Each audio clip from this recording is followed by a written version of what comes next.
The Xbox Drive is powered by patrons at patreon.com/YumiCapri. And I want to thank our Diamond executive producers, Slimer Snarf, Jonathan Brown, and Lee Navarro.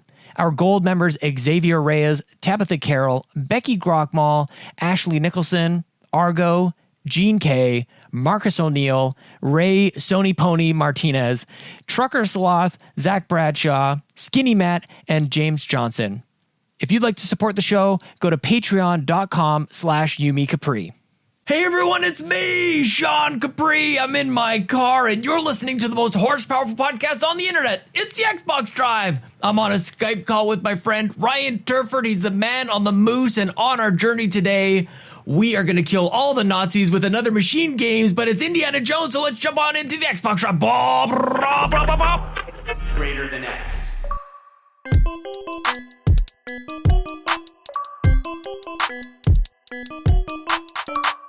Hello, Sean Capri. Hello, Ryan Turford. It is freezing rain and snowing and sleet and everything, so I'm actually not in my car today. I'm keeping it safe. We're going to stay in the warmth of inside today, my friend. How are you?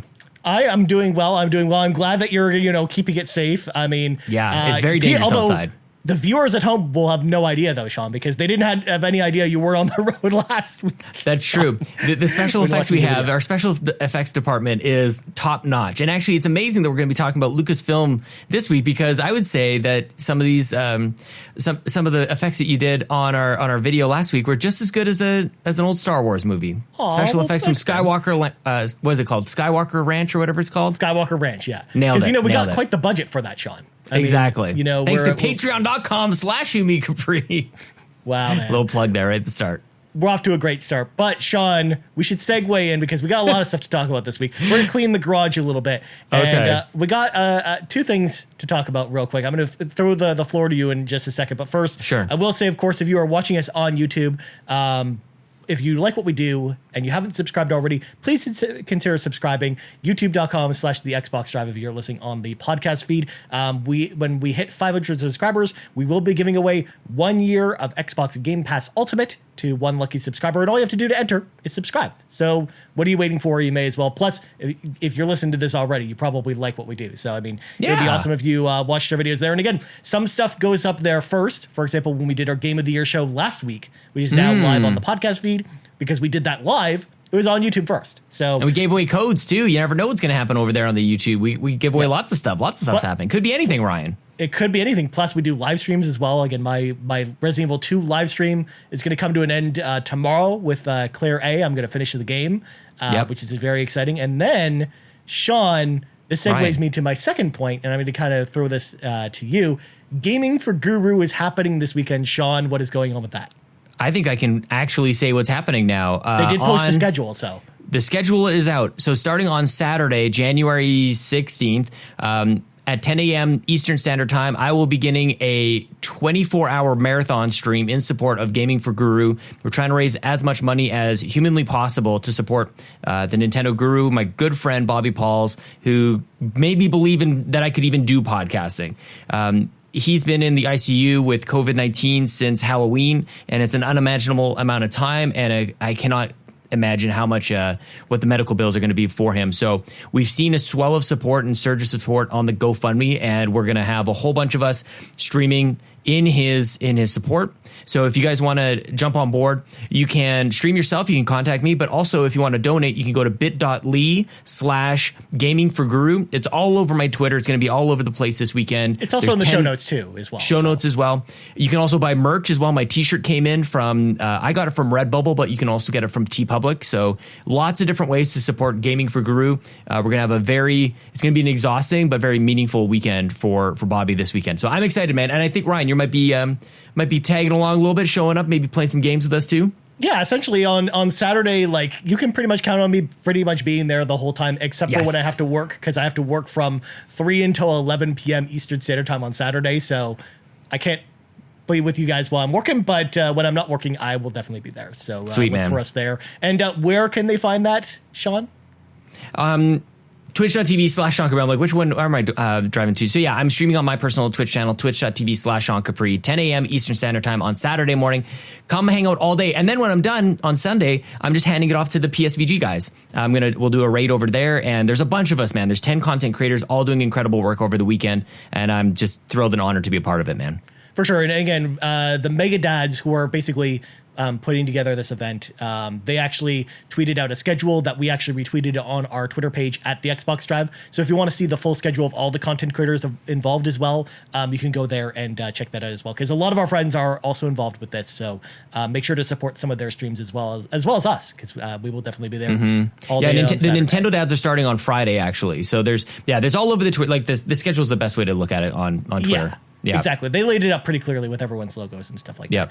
Well, Sean, we're going to bring back a returning segment. We haven't done this in a while, but we got a drive-by shoutout this week, which is basically the tribute to our YouTube comment section. But this is also kind of a question as well, which is the main reason I wanted to include it. This is actually from Eric Cave, and Eric asks, first of all, he says, I like your predictions for 2021. I think Microsoft purchasing a Japanese developer is a lock. I don't know if I agree with you, Eric, but we'll continue on. That's what I tried to say. My guess is that once the Bethesda sale is final, another announcement won't be far off. I also think there will be some surprising game announcements once the sale is finalized. I noticed when you guys talked about what games you were looking forward to in 2021, however, you didn't mention Halo Infinite. I'm curious to know if that was an oversight because it was obvious, or are you not as excited about it as I am? It is easily the biggest thing I'm looking forward to in 2021. Thanks for the great episode. You guys rock. So, Sean, there was a very clear reason why I didn't talk about Halo Infinite. It was just because Eric kind of alluded to here where it was a little bit obvious, or a little bit too obvious. I kind of wanted to put the spotlight on some of the other games I was more excited about. So for me, that's kind of why I didn't talk about it. But what about you, Sean? Was it the same lines, or are you just not excited about Halo, which I know is obviously not true? Well, first of all, what a rock star to take the time to leave a comment like that. Holy cow, man. Thank you so much. And most definitely, I did feel like it was a bit of a given. And, I've been singing praises of Halo for a long, long time, saying that it's finally back. It seemed like it was actually cool again. And we've got our Halo Saturdays happening every Saturday. So yeah, it definitely feels like a bit of a given, but I do feel bad for not mentioning it because of course it's a hallmark. It's a flagship game that every Xbox owner probably should be looking forward to later on this year. Definitely wanted to highlight some of the other ones, but maybe it's just the fact that we have a shorter show and we want to make time for certain things, but I'm glad that he caught it because it's I don't want people to think that we are not excited for Halo Infinite because I am stoked about it, man. Yeah, and actually, when I was putting together that thought about asking about our most anticipated games of 2021, I had thought about the idea of just mentioning, hey, by the way, let's not talk about Halo Infinite. Yeah, there's a few givens. Yeah, but I forgot to mention that when I was putting that together, so that's naturally why I didn't come up with that. Yeah, but, good call though. Good call on that, Eric. And again, thanks for the comic, Eric. But until then, Sean, let's grab our 8 tracks, pop them in. It's time for the playlist, and we both kind of played the same game this week, which just got here yesterday. It actually arrives for everyone tomorrow, the day you're listening to this, I guess, because it's on the 14th. And this is from our friends at Ubisoft, Scott Pilgrim versus the World, the game, complete edition. I've played the game a ton. I talked about it a lot on the Roundabout. Y'all kind of already know my thoughts on the game. I really love Scott Pilgrim, the game, because I'm actually a huge fan of the Scott Pilgrim comics, and I love the movie. So when the game came around, and of course, I'm someone who loves old school arcade games, it being an old school arcade game with Scott Pilgrim, and it just made perfect sense for me. And I just dove in headfirst and loved it. But Sean, you just played the game for the very first time. What do you think about Scott Pilgrim versus the World? Because I'm curious of what you have to say about it. Well, yeah, man. My first impression, I remember as soon as I fired it up, and I'm like, the first thing I'm going to say about this game is the music is so great, like the chiptune, arcadey style. Very, very. I mean, it's very repetitive, like any other arcade game. So it gets locked in your head. Like even as we're talking about it, I've got it running in my mind soundtrack right now. Really, really cool. Really great style to it. Very hard. I was very surprised that this game kind of kicked my ass a little bit. And I should be clear as well. I've beaten the first boss, and Ryan basically like was sitting here on the Skype call while I'm like, hang on, I just want to finish this first boss. Like this just happened. I played a little bit late last night. Got pretty far into the first level, thinking this level is very long. I thought the levels were I wouldn't say necessarily too long, but it surprised me. And lots of different like surprises throughout the levels. Like you can kind of go into these different stores or walk into a door that's a rainbow, and now you're in this magical land, and you're jump kicking, I don't know, piggy banks or something. And by the way, for people who don't know, this is based in Canada, so I love it. Like the first level, at the very least, is the streets of Toronto. Yeah. Is that the whole thing? The whole game is based in Toronto, Sean. Okay. So you're collecting like your currency that you'll I guess I'm paying off video rental loans at some point. I'm going to be buying snacks and I presume upgrading my character as I level up. The currency is Canadian. So I'm picking up loonies and toonies and quarters with moose on. Yeah. So wait, do we have moose on our quarters, or is it elk? We do. It's a moose, right? Yeah, it's it's a very Canadian game, and again, I love that. And again, it's when you read the Scott, because again, it's more based off the manga of Scott Pilgrim versus the movie. So when you read that book from Brian Lee O'Malley, it's very much it's a very Canadian manga, and it's so very good. And it's all about Toronto. Like, in fact, they don't really reference a lot of the places in the game, but in the book they reference places like Lee's Palace and a whole bunch of different places here in Toronto. So it's really interesting to see not all that, but like all the transit buses in the game too are like exactly like the transit buses. I didn't know like you're running around and all of a sudden like 3 exclamation points come around and then a bus hits you. It's like, oh man, I gotta jump out of the way. I'm liking like.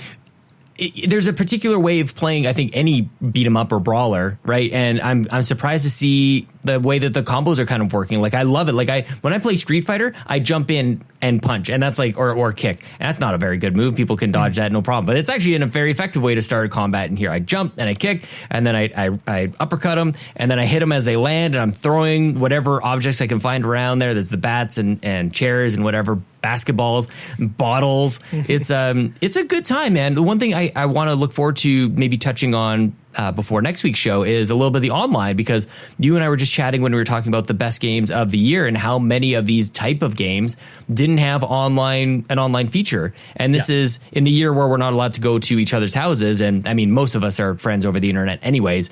Games like this will be even more enjoyable, I think, with a bit of a co-op option. Yeah, for sure. Like, the Scott Pilgrim game is very much classic arcade difficulty. It's kind of like that Teenage Mutant Ninja Turtles arcade machine behind me, where it's very difficult to play by yourself. But if you've got friends, the difficulty is very manageable. It doesn't require a lot of coordination or anything like that, and it's just a very pick up and play game. But I will recommend, if you are playing by yourself or playing for the first time, either play with friends locally or try playing online, and definitely play or put it on easy.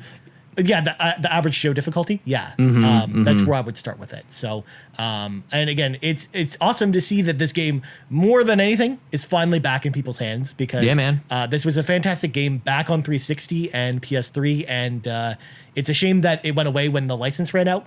But now everyone's going to get a chance to finally get a chance to play this game again. Yeah, dude. I'm so happy to see it back. From the game preservationist in me is very excited about this game finally coming back. I will say, though, as someone who has played the game before, you're not really getting anything new from this package. Sure. There are some up-res visuals, but for the most part, all the content's exactly the same. If you didn't have the DLC back in the day with Wallace Wells and Knives Chow, it is included in this version of the game as well.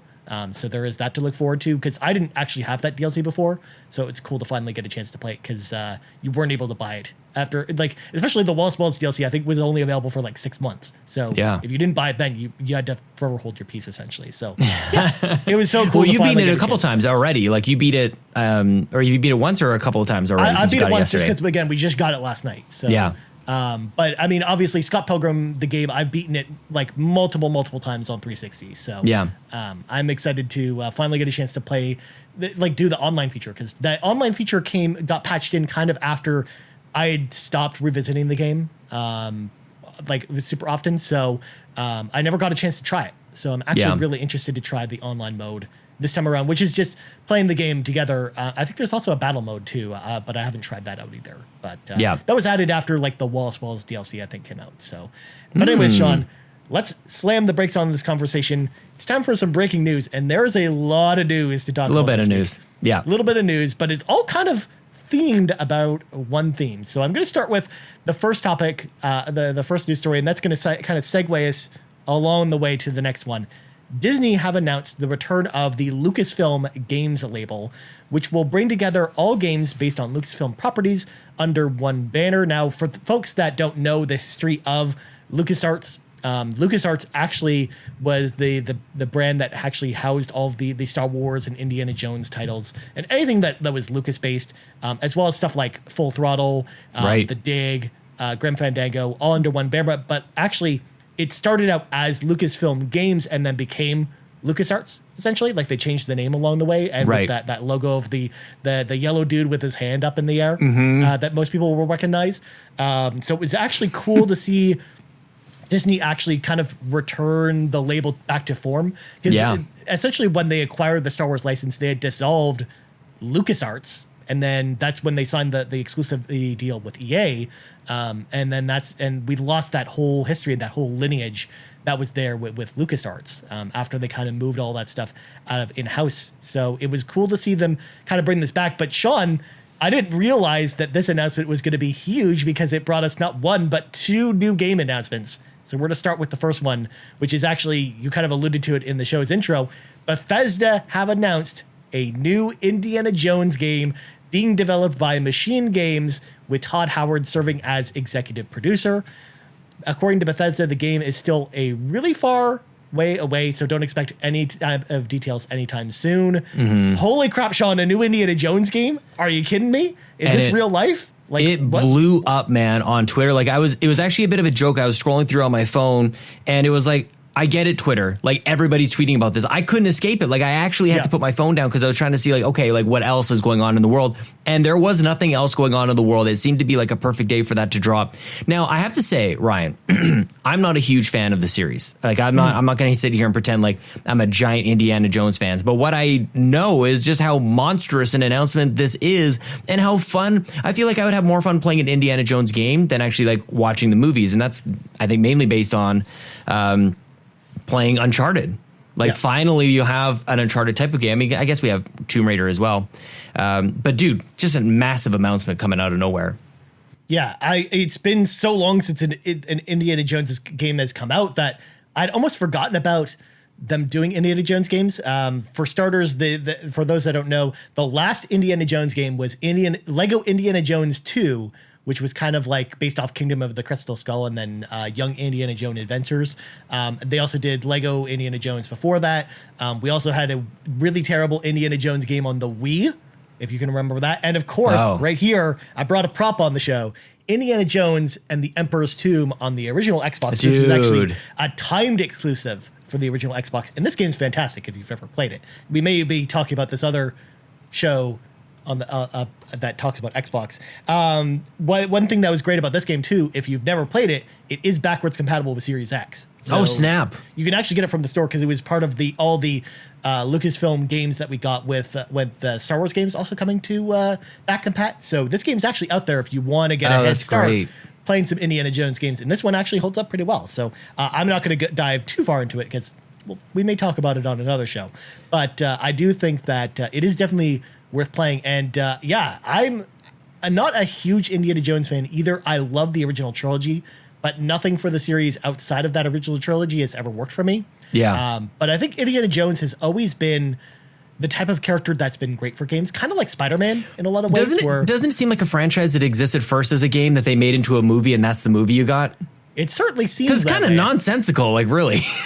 Well, again, it's like it's very much like Tomb Raider when you think about Tomb Raider, where it's all about exploration and like mysticism and myth and kind of those things kind of supernatural. Yeah, exactly. So I mean, it's a lot like Tomb Raider in a lot of ways. So it's just funny that we got basically we're now finally getting kind of this big budget Indiana Jones game after getting so many big budget Tomb Raider games that were essentially just knocks on Indiana Jones, essentially, in a lot of ways. Or at least that's what the original Tomb Raider kind of started out as.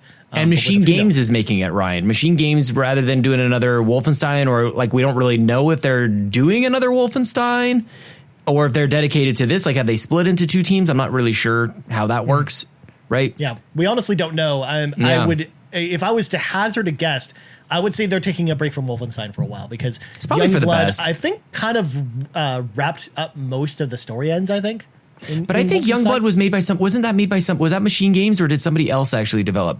Well, it was like co-developed with Machine Games and another company. Right. But I'm saying, from as far as the Wolfenstein story is concerned, yeah, without doing like a full reboot or something like that, I think that they're kind of taking a break from that. So it's cool to see Machine Games doing something different. That excites me more than anything. Although I am curious to see what kind of game this is going to be. Yeah. Whether it is a third-person action adventure game in the style of Tomb Raider or Uncharted, or if they try and do like a first-person Indiana Jones games, because again, Machine Games is mostly known for being a first-person studio, so it would be weird. It would be almost as weird as id doing a third-person game. Of course, like Machine Games as well, because they are famous for doing all the Wolfenstein games, so they're known for first-person shooters. So I'm interested to see what kind of game this is, because again, all we know is that this game is very far away, and we don't know literally anything else about it. So did we get any questions about? I have a question for you, but I am anticipating that somebody might have asked a question about this announcement.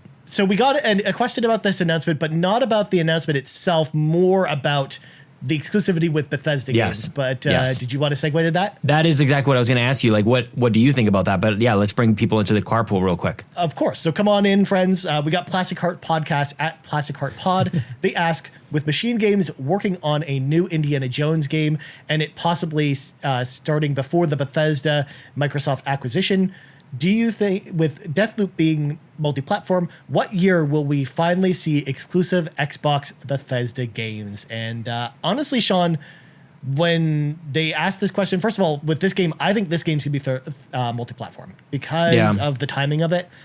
It was probably in development well beforehand. The one curious thing of when this was announced, though, was that Microsoft retweeted the announcement, but PlayStation said nothing about it. Yeah. So you never know. That could be a sign that maybe it isn't coming to PlayStation, or maybe it is a timed exclusive.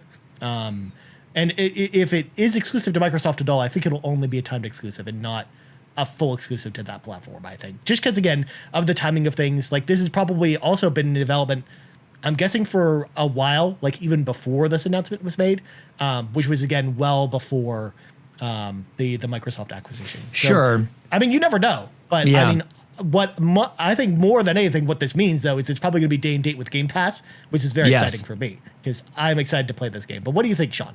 I think you're right. I think that part is a lock. I just love when things like this happen and all of a sudden, like, all these the armchair quarterbacks come out and go like they're masters and experts in license deals. Like, well, actually, the way that it works is if this happens before this and that. Like, you don't really know. Like, you don't know. Like, I don't know. Like, if maybe there's a way that somebody, when you buy out a company, like, you're able to buy some of the deals. Like, it's, I don't know. Like, nobody knows. But I think it really just depends on, like, if there were like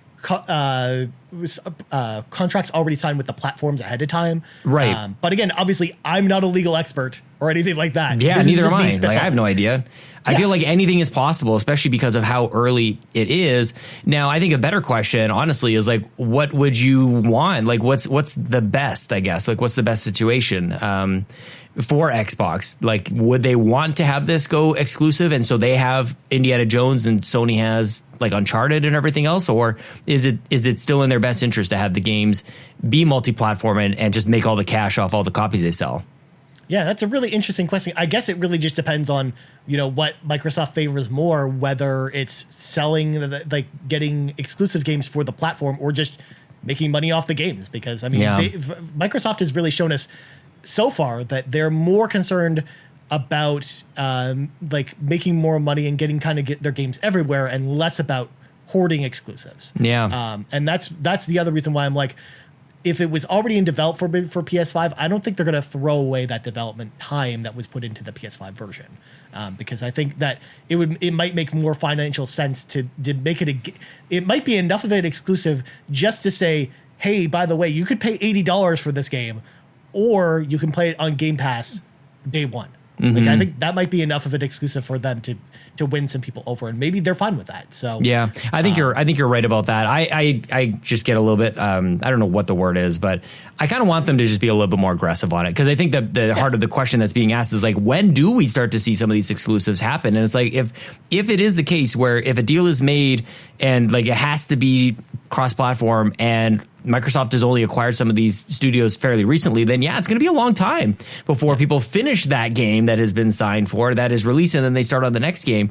So yeah, I'd like to have them find a way to create a little bit more of a draw. I think it's a great draw to say, like a poll to say you can pay for it over here, but it's free here on Game Pass. I just don't know if that is resonating as strongly as, like, it makes complete sense to me. I would not want to pay for a game somewhere else if I can get it on Game Pass, but people are still playing in other places. So I think I'd like to see them be a little bit more aggressive to say, come over here. Yeah, and more than anything, I think less about the deals thing and more about how far this game is into development, because even though they've said it's going to be a while before we see it again, you never know. This could be a next year game, and if it is, stop! Again, don't set people's expectations like that. This game's 6 years away. I'm just saying, like, I'm saying hypothetically, like, what if it is, right? So if it is, then obviously it would. If it was far enough into development where like there's like a playable version already on PlayStation or on other platforms, I mean, you never know. It could come to PC and Switch or whatever other platforms they want to put it on. I mean, Machine Games has put lots of stuff on Switch, so I think that if that's the case, then they're not going to throw that development time probably out the window. So, well, I'm more worried about like Harrison Ford. I hope he stays healthy long enough that he can, like, I don't know if there's some sort of performance recording that they've got to do with him and get him engaged, but I hope that he's like a star of the show at the very least, at the voice acting level. Yeah, exactly. Especially because, I mean, I don't know how many more Indiana Jones games he's going to have in him. So, I mean, it would be the perfect time to have him be part of it. Although he is making a new Indiana Jones movie, Sean. They're making Indy 5 Let's right do now. it at the same time. For right now, so you never know. I mean, that's the other reason why I'm also thinking that maybe this has been in development for a while, because that movie again has been in development for a while too. So I mean, just have a classic tie-in. The movie, the Indiana Jones, the movie, the game. Let's have that. Well, they probably originally planned for them to be. They probably wanted to have them out by the same year. So sure, if the movie's coming out next year, then they probably want the game out at the same time. So yeah. Well, next up, we got this one kind of out of nowhere this morning, Sean, which kind of relates to the same story, which is Disney have also announced that Ubisoft is working on a new Star Wars open world title that is being developed by the Division developer Massive Entertainment. Shut up. I didn't know this. I've been in meetings all morning. I did not see that. I was going to ask you if this whole return of LucasArts does that mean that EA no longer has exclusivity to Star Wars? Yeah. Oh, well, my God, that's awesome. So this was actually hinted at. So there was actually a full announcement blog over on the Star Wars website, which I've actually linked to in the show notes if you want to read it. I'm so glad you do the show notes. But as part of this announcement, they did talk about how EA is still making Star Wars games. And they didn't say that the exclusivity agreement, which is supposed to run out in 2023, is prematurely cut or anything like that.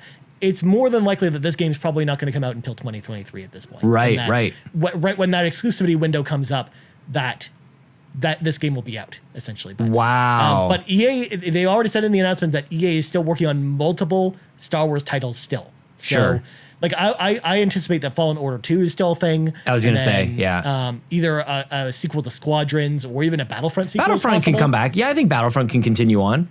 Yeah, so I think those are the three things that are probably still in development. EA, okay, wait. What type of game is this again? I got a little blinded by just this whole Ubisoft thing. All we know is a open world Star Wars game being made by the Division folks. Oh my gosh, it's perfect. That's all we know. It's perfect. Oh, give it to me now. That's awesome news, dude. Holy cow.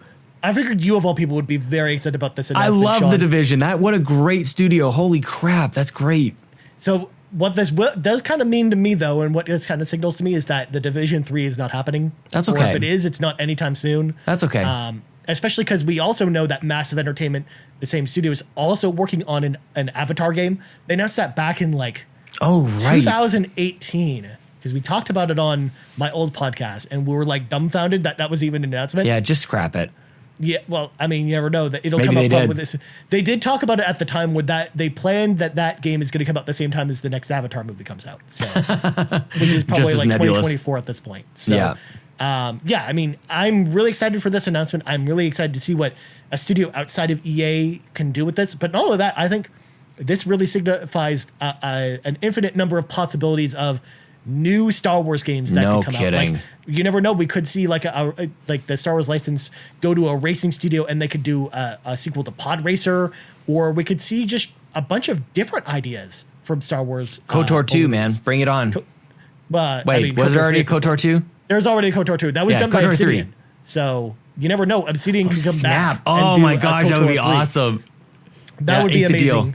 But I mean, they're already working on Avowed, so it's probably not going to happen. But how cool would that be? So yeah, I'm really interested to see what happens with Star Wars going forward, because I think this is an exciting time, because EA, no doubt, as much as I liked the fact that they were kind of turning things around with Star Wars games, obviously there's only so many different molds they could kind of fill within EA of different Star Wars titles. And they only seem to really want to experiment a little bit with the Star Wars brand. Whereas now that you've opened it up to every studio that wants to pitch a Star Wars game, I really think that we could see some really inventive and new ideas come out of Star Wars. Which stories. Is yeah, exactly. That's one of the great things about the LucasArts brand, was we got so many different takes on Star Wars. We had Star Wars chess, we had Star Wars point and click games, we had Star Wars Republic Commando, which was like a squad-based shooter. Baseball's the flamethrower. Yeah. So I mean, I think that I'm happy to see them going kind of more in that direction again with Star Wars. Big time. Oh, I'm so glad you told me that. Yeah, I know. The internet blew up this morning about it too. Like, man. You thought, I'm actually amazed you didn't see this, because like, talking about not being able to escape the news, I couldn't escape this news this morning. Next up, we're going to stick with Star Wars and go to this story. My God. Jedi Fallen Order has received a new performance patch targeting support for Xbox Series X and X. The Xbox Series S will now see a locked frame rate at 60 frames per second. It was only 45 frames per second before on the console. And then Series X will also see a 60 frames per second performance mode with a dynamic resolution between 1080p and 1440p. It kind of like fluctuates between them depending on what's going on the screen. There will also be a 30 frames per second normal mode where you'll see post-processing in 4K with a dynamic resolution between 1512p and 2160p, which is 4K. So that patch is live right now. So essentially consider this pretty much your next-gen version of Jedi Fallen Order out there right now. If you've never played it again, it's on Game Pass, which is the beautiful thing. Oh, yeah. Holy cow. What a deal. Yeah, exactly. Well, last news story that I wanted to touch on, and this one both hit us in the feels because it's a very Canadian news story.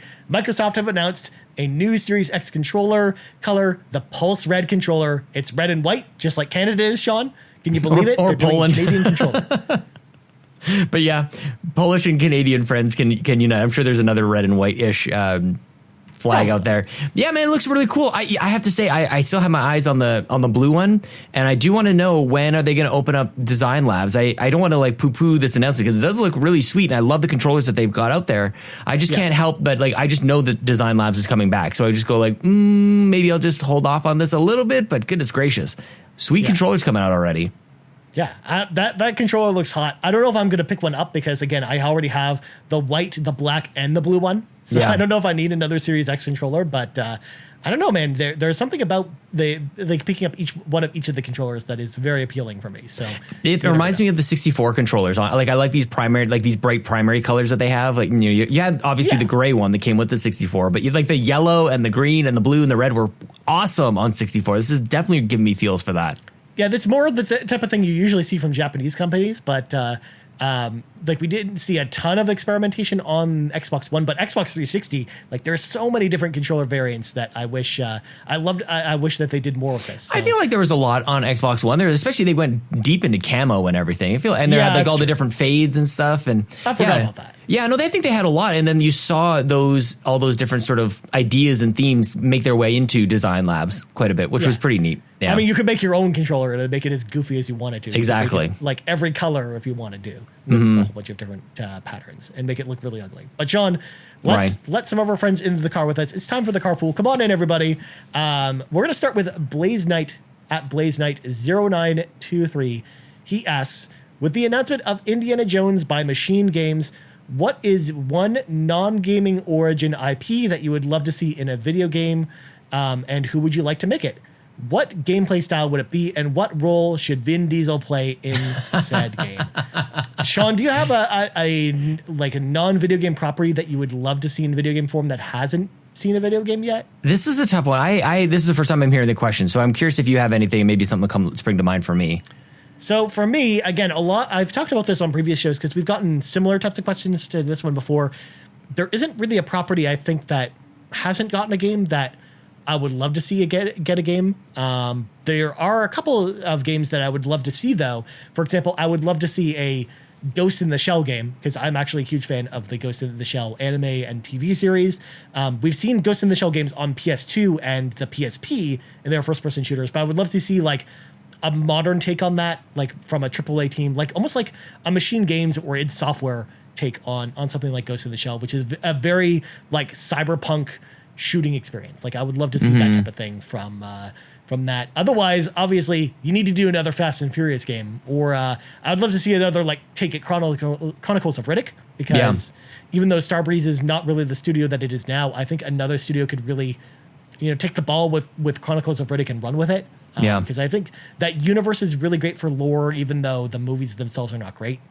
So I think that may not be another option. But otherwise, I think most of my normal options have already been taken. Again, my dream game, Alien Isolation, has already been made. Nice. And then Nightmare on Elm Street, again, I've talked about it in the show before, but that would be a game that I would love to, a franchise I would love to see get it like a modern interpretation in a video game. But did you come up with anything, Sean? I've got something way out of left field here. Anybody who, grew up maybe around the same time as us and maybe a little older, remembers an era of movies, the mafia movies, the gangster movies, all of the Joe Pesci, the Robert De Niro, Al Pacino, all of these movies. And Casino was one of my favorite movies growing up. The 2-tape VCR, VHS set. And it was so intense, this notion of like these gangsters moving into Vegas and setting up their casinos and really trying to take over. What I think this movie can be in a game is a tycoon movie or a tycoon game, kind of like a roller coaster tycoon or a Sim City or something. So you control Las Vegas. It was at Maxis that makes those games, I think, or maybe almost like a Sid Meier's type of idea as well. That you have like the civilization elements of the battling all the different warring factions, and people are coming in trying to take over your stuff. And you're upsetting these people and you're going a little bit too far. I think that would be really cool to have all the different like personalities come out, but you're still kind of like managing like what you're doing with all the casinos and all the different ways that Robert De Niro's character kind of goes a little bit crazy in the end. He gets a little ahead of himself. He gets wrapped up in his own ego. I think it's a great story. It's a great premise. Vegas is just, I think maybe should be explored more in games. And yeah, that's my answer. I think Casino the game. So essentially roller coaster tycoon, but with gangsters. Exactly. That's great. You're welcome. You can have that one for free. I love it. All right, next up, we got Todd Oxtra at Toxtra. He asks, do you think we'll see any Xbox streaming events before E3 for announcements or updates? It seems like we need some of that excitement to carry us through 2021.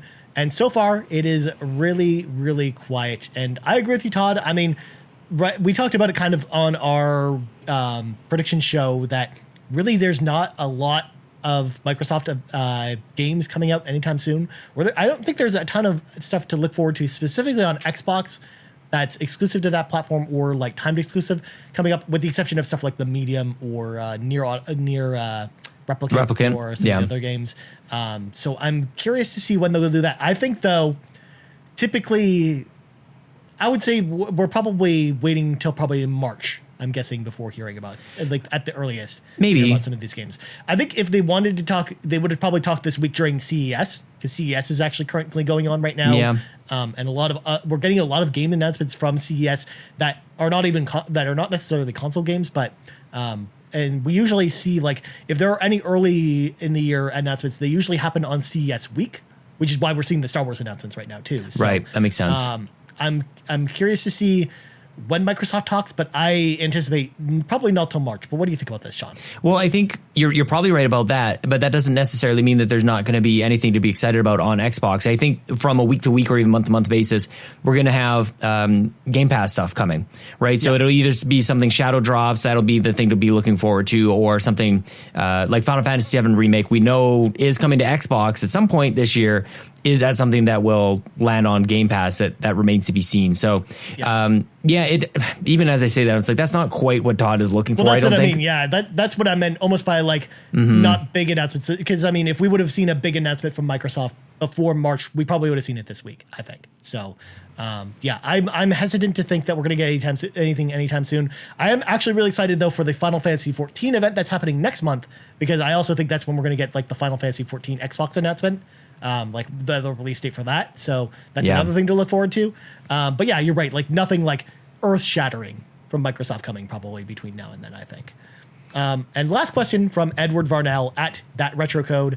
He asks, if streaming is taken away due to copyright infringement, will the game market hurt worse than streamers or vice versa? And I think what he's referring to is kind of DMCA takedowns on streamers, for example, especially with that new law in the States being put in, where essentially if you like break like if you get a DMCA strike, you can actually go to prison for that for some reason.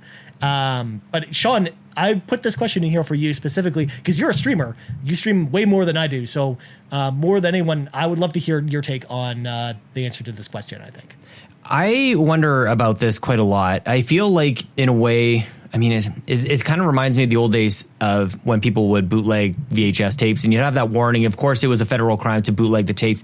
A lot of people did it anyways. Now, this is quite a bit more public. You can just go on Twitch and see who's streaming what.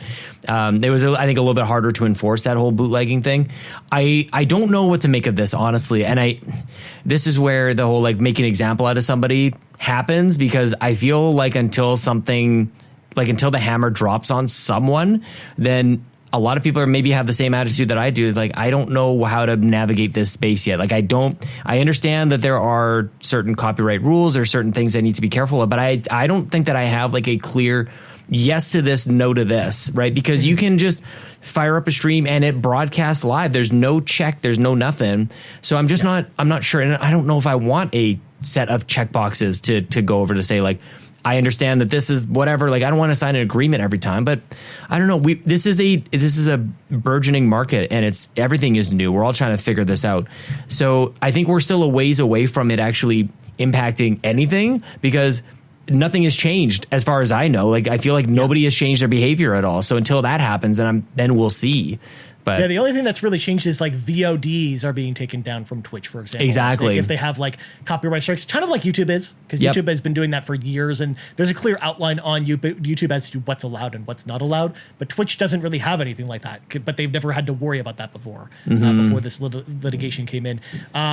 For me, what I think this means more than anything is just game designers are going to implement streamer mode more often than not that will basically disable certain things that will trigger this type of thing from happening. For example, turning the music off, or if there's like video clips that they use from like movies they've licensed out or something like that, they'll like have an option to turn that stuff off. Like, I think before people start getting charged for this, I think that game makers are going to adjust to this, and they're going to patch games to have like a streamer mode that you can check off in the options that removes all these features, or basically disables anything that might be problematic, I think. Especially because Cyberpunk did that too. I think that's a good call. And we have seen that where copyrighted music is removed. Honestly, and this might be a really unpopular opinion, but I would be open to paying like a small fee to stream.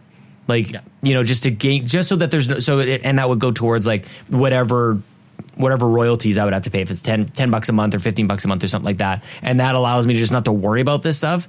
If it becomes that serious, then I don't know, that's kind of where I'm at. I would just not want to worry about it. And then I can stream like all the copyrighted music I can stream, and then it would just like identify like which ones that I use, and those people get their money. Like, it's just, that's what all this is anybody getting their dues.